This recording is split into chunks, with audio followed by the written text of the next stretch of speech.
So hello again to anyone tuning in, and whoo-wee, do we have quite a story with this old girl. She did earn some hardware. That is a third place trophy in the 4-cylinder at the Memorial Day Madness 5, which GSP has put on.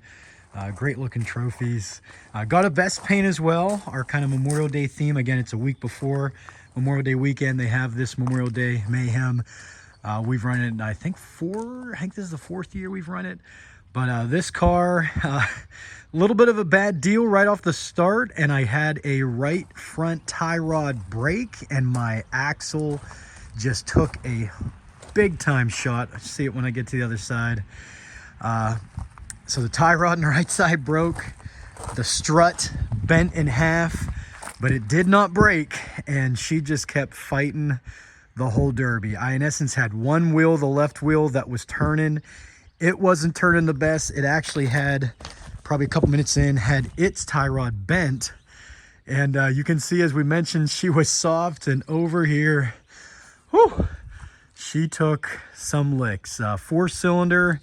Again, it was at the Knox Raceway Speedway in Knox, PA. Front stretch is where they do it. Pretty good size pit. A little bit bigger than what I thought or remembered it would be if you watched my pre-build and all that stuff. But the biggest problem was there were six Chevy Cavaliers.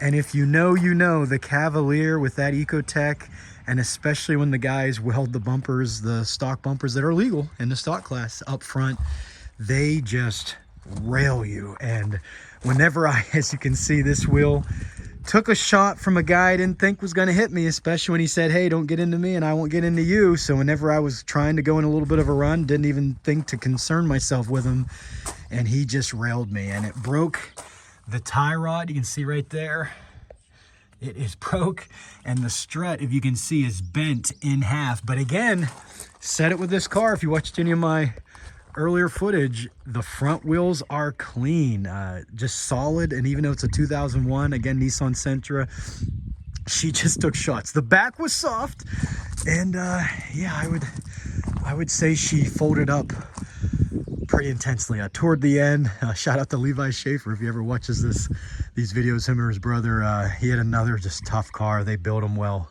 those boys. Buddy of his was second, and they had some tough runs, those Cavaliers, and he railed me a couple times at the end. Stock tank again, if you remember, I ran, and yes, that is a little bit of fuel leaking down, especially the last couple minutes. I got a little bit of a fuel smell, and then he railed me big time in this back right, and I think that one probably got into the top of the line. I'll walk around to the other side, and you can see how back folded up pretty well. Again, it's a racetrack. Anyone that's ever derbied on a racetrack, you know, it's not necessarily, I don't say it's not great, but it's not the best in my opinion, because it's got a little bit of like a grade to it. So where the straightaway comes down and then you hit the infield, it's a little bit of a grade. And then I was a smaller car on top of that, so all the cars were kind of catching me higher.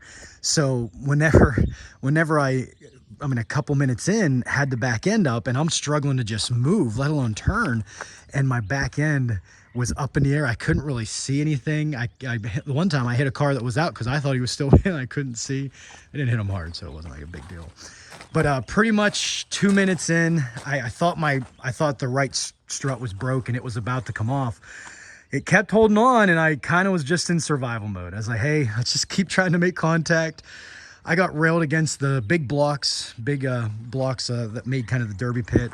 Got railed a bunch of times against them because I just couldn't get off them. And that's ultimately how she ended. Got down to 3, as I said, ended up 3rd. Pretty fortunate, especially in the condition I was in very early and the amount of quality drivers and tough cars there. But she just kept battling and kind of got into the corner. It still runs, and at least drives a little. Can't really steer it at all or very well.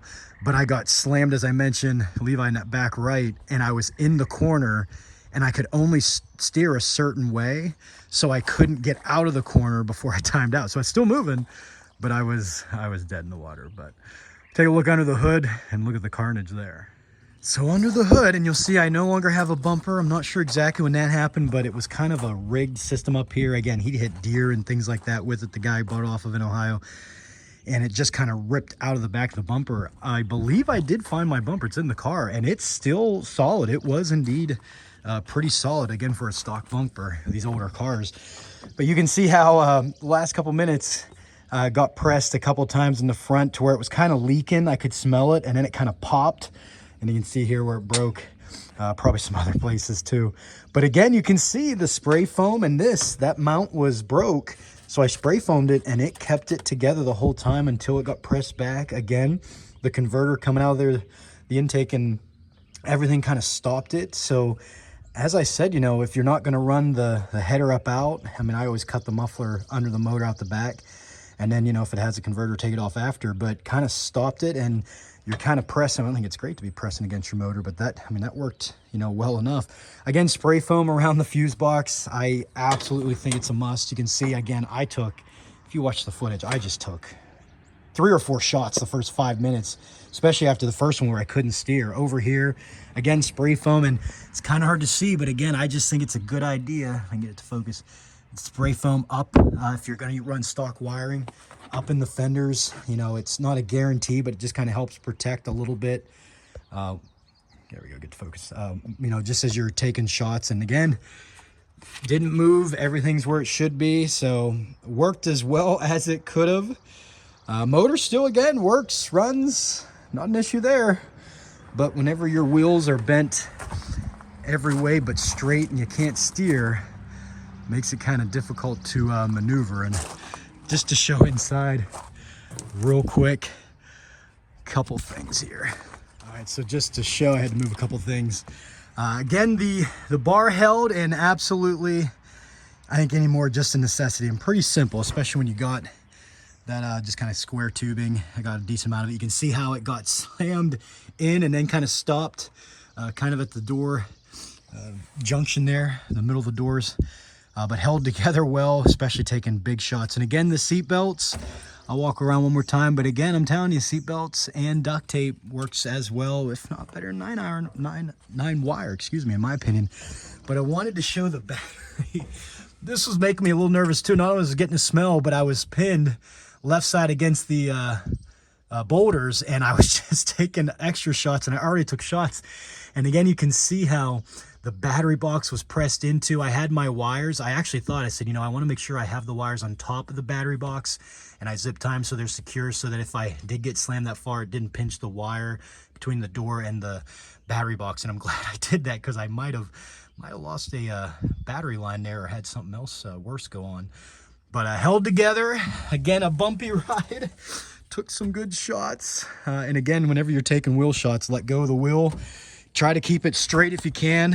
The wheel straight, that is, because if it's turned, it's likely to definitely break. And I get tight to my chest and just kind of hold on and hope for the best. But wanted to show, I put a little bit of spray foam, and you can see the carnage over here. But inside, I don't know if you can even see it, there's a fuse box right there and wiring in the corner. I put spray foam between it and the door, and I'm glad I did. I'm not sure how crucial those are, but again, running stock wiring, that's the type of stuff. And you can see the dash was crushed in there, the bottom of the glove box. Quite a bit of carnage. And again, you can see why the fuel tank, you know, started, even the top there where the fuel cell is. I think that's where it had started to press into the lines. Good run. Again, cannot complain. Pretty fortunate, especially losing, not only did I lose the tie rod, but watching the footage, my brother was there to record for me. This wheel didn't turn at all. So it was still grabbing and the transmission was running, but my left wheel was the only wheel that whenever you'd see me get on the throttle that was actually grabbing. Like, this wheel would turn, but it wasn't like spinning or taking off. So I had no steering. One wheel that was kind of working, but then that tie rod was bent. It was a wild ride, but again, good time. Nissan Sentra, nobody will talk bad on them. I've had 2, and I just think they're tough little cars, especially if you can run them with other 4s, although the 4s around our area, man, are they starting to see a lot of Cavaliers, and those things, I think they're not too far behind those Camrys. But good run, good show, good event. We'll scrap her, take off what we can reuse, and not too long on to the next one. So just a little bonus footage here if somebody stays all the way to the end.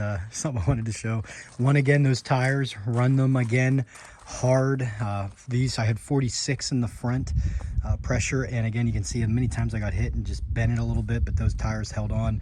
I've been doing that the last couple of years. Guide told me to do that. I thought run them a little soft. Nope, that worked out. But just wanted to show the carnage up under. You can see the strut is bent, the tire all the way on it. You can see how the tire was dragging. It's no wonder I couldn't get anything out of this wheel. You can see there's our tie rod. I get it to focus. That snapped like a minute in. But I wanted to show how this whole side is buckled, including the gas tank. You can see the strap there, and again, I'm pretty sure the top of my fuel cell is damaged. Stock, can you run fuel cells? The stock fuel tank, I should say, with the fuel cell, yes. Smaller cars and or pretty rusty cars, this probably wasn't the best decision, and I was pretty fortunate. Just a little bit of gas leaking at the end was it. So a little extra tidbits, a little bit extra carnage. Again, we got the roof sign off, getting everything stripped off. We'll take the converter off the front, as well as our looped lines, everything up front there. That worked great. And scrapper, off to the next one.